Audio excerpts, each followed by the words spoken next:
Hello guys, আবার কিন্তু চলে এসেছি নতুন একটি ব্লগ নিয়ে, মেঘ ভরা বিকেল নিয়ে।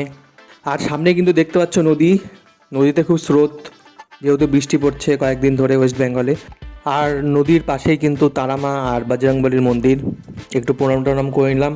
আর দেখতেই কিন্তু পাচ্ছ নদীতে এত জলে ভরে গেছে যে এই কয়েকটা সিঁড়ি বাকি আছে এখন ডুবতে। এই সিঁড়িগুলো যদি ডুবে যায় তাহলে এখন নদীর জল রাস্তার উপরে উঠে যাবে, আর তখন হয়ে যাবে আমাদের এখানে বন্যা।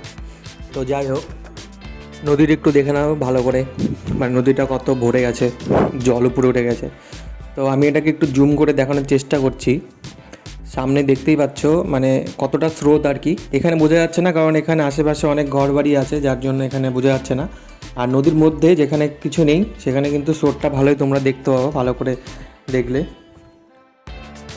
তো আমরা কিন্তু এখন সেই নয়াবাজার হাটখোলা হাটের দিকে এগোবো। তো হাটের দিকে এগোতে এগোতে দেখতে পাচ্ছ আকাশের পরিস্থিতি, মারাত্মক মেঘ আকাশে। তো আমরা ভাবছিলাম যে কখন বৃষ্টি হবে বৃষ্টি হবে, কিন্তু বৃষ্টি তো পড়ছিল না। যাই হোক, তখন আর কি করব, এই দুঃখ ভরা মন নিয়ে এগোতে থাকলাম হাটের দিকে। আর সামনে কিন্তু একটু জন্য অ্যাক্সিডেন্ট হয়ে যাচ্ছিলো কাকুগুলোর মধ্যে। যাই হোক, আর এখানে কিন্তু শাক কাঁঠাল থেকে শুরু করে সব কিছু পাওয়া যাচ্ছে। এই যে এখানে আম টাম থেকে শুরু করে আরও অনেক কিছু।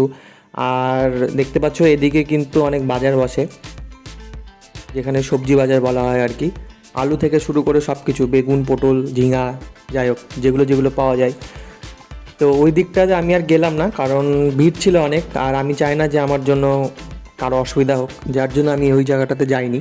কারণ আমি ভিডিও করব, হয়তো সবজি দিচ্ছে, তো আনকমফোর্টেবল ফিল হতে পারে ওদের, যার জন্য আমি ওখানে যাইনি। যাই হোক, তো এবার কিন্তু চলে যাবো সেই ডান দিকের বাজারে। তো ডান দিকের বাজারে কিন্তু দেখে নিতে পারছো যে এগুলো কী আমি ঠিক জানি না। যাই হোক, এর মশলা ফসলা কী কী আছে আমি জানি না। ঘড়ি ব্যাটারি থেকে শুরু করে অনেক কিছু আছে যারা ঠিক করে দেয়। আর এখানেও কিন্তু কয়েক রকমের সবজি বসে, যেমন লেবু টেবু ওল টোল এগুলো। আর সামনে কিন্তু ওই মাছ বাজার, যেটা বিকেল হাটে হয় আর কি, মাছ বিকেলের বাজারে।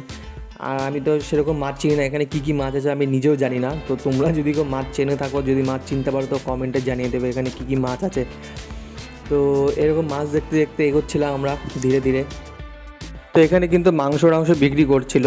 যাই হোক, আমি এগুলো কাটা ছেটা দেখাতে চাইনি। তো আমি যখন চলে যাচ্ছিলাম তখন কাকুটা আমাকে ডাক দিল। তো কাকুটার কাছে গেলাম, তো কাকুটা বলে যে আমার ভিডিও করো, আমাকে একটু দেখাও, যাতে আমার কাছে কেউ মাংস টাংস নিতে আসে। তো যাই হোক, তো এখান থেকে বেরিয়ে আমরা চলে গেলাম অন্য জায়গায়। তো এখানে দেখতে পাচ্ছ একটা দড়ি বাঁধা আছে নদীর ওই পার থেকে এই পার।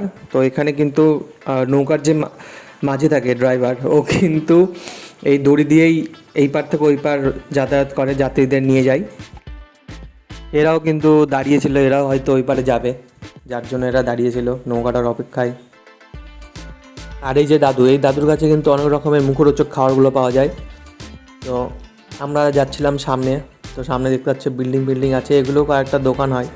আর তারপরে কিন্তু আমরা চলে আসলাম সেই নয়াবাজারে। আমার বাড়ির পাশে একটা দোকান বসে, যেখানে খুব ভালো এগরোল টেগরোল চাউমিন মোমো এগুলো পাওয়া যায়। তো আমার খাওয়ার ইচ্ছা করলে এই দোকানে আসি। তো অন্য দোকানের যখন যাব ওই দোকানেও ভিডিও করব, ওই দোকানেও রিভিউ করব। তো তখন কিন্তু ও দোকান নিয়ে ব্যস্ত ছিল, তাই আমি কোনো রকম ওকে বিরক্ত করিনি, আমি দূর থেকে ভিডিওগুলো করছিলাম। আর এখানে দেখো মোমো টোমো তৈরি করা হচ্ছে সস টস দিয়ে। আর এদিকে হচ্ছে শসা, লবণ জিরো গুঁড়ো এগুলো দিয়ে কিন্তু মোমোটা আমাদেরকে দিয়ে দিল। আমাদের বলতে আমার দাদা খাচ্ছিলো, আমি খাইনি। তো তখন আমি ওকে বলি যে মোমোটা কাট, ভিতরটা একটু দেখি পুরটা কেমন। তো কিন্তু মোমো কেটে যাচ্ছিলো, তাও কিন্তু মোমোটা কাটছিল না। মনে হচ্ছে মোমো না, ওটা কিন্তু অন্য কিছু। তো তারপর কিন্তু মোমোটা দেখতেই পাচ্ছে এই ভিতরে পুরটা, আর পুরটা ভালো ছিল। আমি ওকে বললাম যে খেতে কেমন, বললো ভালো। আজকে অবধি আবার ফিরে আসবো নতুন একটি ব্লগ নিয়ে।